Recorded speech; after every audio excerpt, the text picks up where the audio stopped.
another service emergency warning system for both the Athens transmitter, WXK56, and the Washington-Wilkes County transmitter, KPS 506. This test is conducted at approximately 11:30 each Wednesday morning, weather permitting. If this had been an actual emergency weather situation, the warning alarm would have been followed by an actual watch or warning.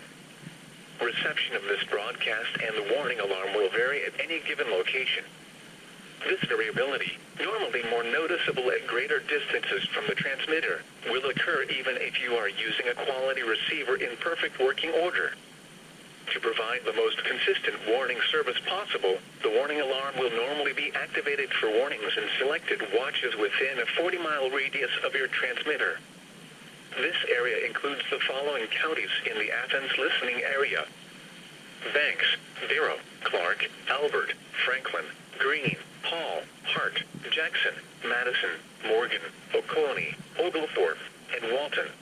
This concludes the weekly test of the warning alarm system. We now return to our normal weather broadcasting.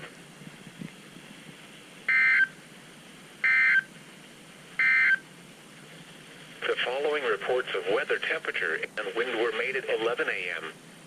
Athens. That was WXK52 in the background. But yeah, their county coverage is missing 2 counties. They don't have Taliaferro or Wilkes. So that's great. Alright, there you guys go.